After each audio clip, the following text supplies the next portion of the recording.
Hey folks, welcome back to another one of my videos. I'm Brendan from Bluelight, and over the past several years I've been coaching and supporting people for the police recruitment process. You find out more about my services in the Facebook support group in the links below. So, welcome to Leeds. I've just been coaching and supporting a group of people for one of my assessment centre seminars where we've looked at a huge variety of things, especially around the role plays and the interview. Now, one of the things that I can share with you that you might just get asked a question about, how do I know this? Well, the Metropolitan Police about 2 years ago in their positive action workshops told some of my candidates you should prepare for questions like this, and they gave them 4 questions. So I pass that on to my clients, and most of them come back from their assessment centre saying your advice was spot on. So my guess is that you are going to get asked a question about community engagement. So today we've gone into community engagement in a fair amount of depth. What I don't do is provide people with a scripted 5-minute answer. What I do is give people the benefit of my guidance and my experience in terms of where they need to look for further information around community engagement, and give them some things to think about and research so they can structure a really good 5-minute answer to that question. So skipping over some of the things that we looked at, first of all we looked at defining what do we mean by community.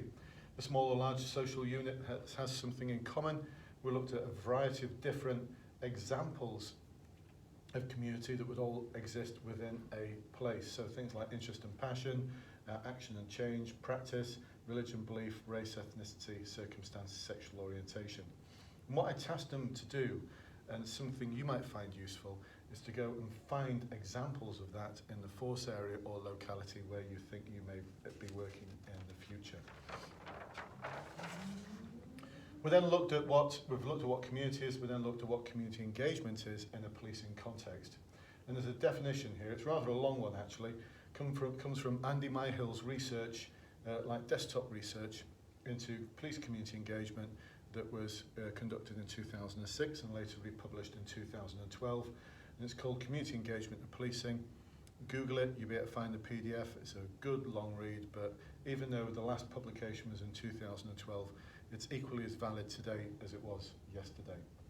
And part of that definition talks about the process of enabling citizens to be involved in policing at their chosen level.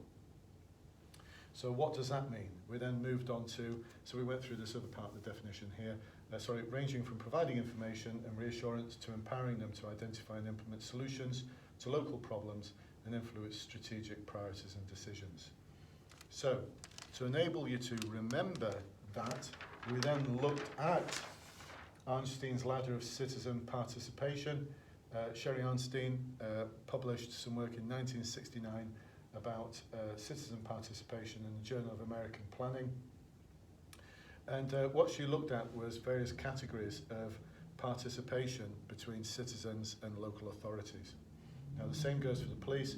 The police will often look at Einstein's Ladder and quote it. Sometimes I wonder if they actually know the context the research was written in. Like I said, it comes from the planning world.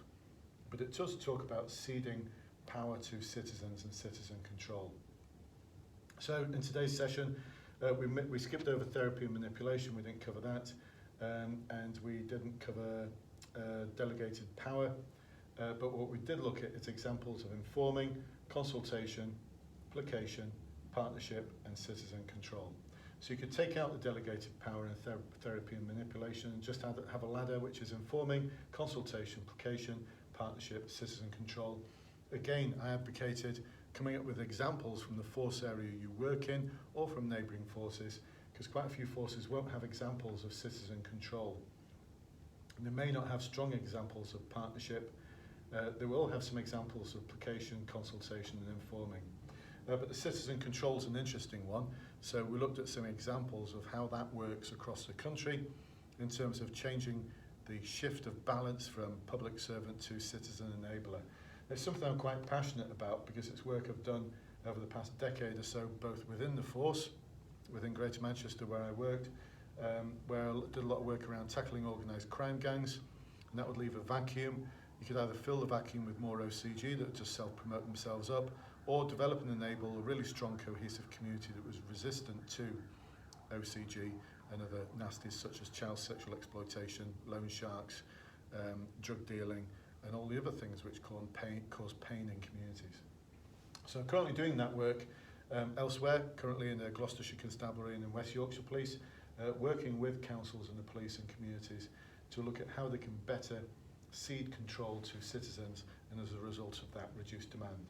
So in a Facebook group, you'll see I've put down a number of examples of this. So if you just search under the search engine for the Facebook group under seminar, it should bring up some examples and some links of where I've put down some good examples from across the country. That's it, folks. Well, we covered a lot more stuff, but hopefully that gets you thinking a little bit. You've got 5 minutes to talk about community engagement. Not quite sure what the exact question is going to be, but you need to structure it in a way that's going to completely nail it on the day. One of the things you might also want to include is how this reflects on partner organisations as well as community. So there's a lot to cover, a lot to get in 5 minutes. Hope it's helped you. If you'd like to find out a little bit more, I've got some videos, shameless plug time here, I've got some videos on my online course which look at the journey, the link from code of ethics to integrity to legitimacy to community engagement, and how all of those are linked together.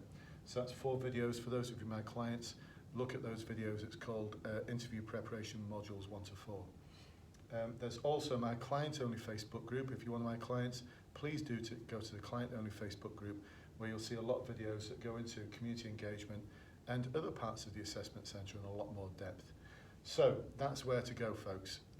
And if you want to be part of that client-only Facebook group, of course you need to become one of my clients. Like I said, the information's down there.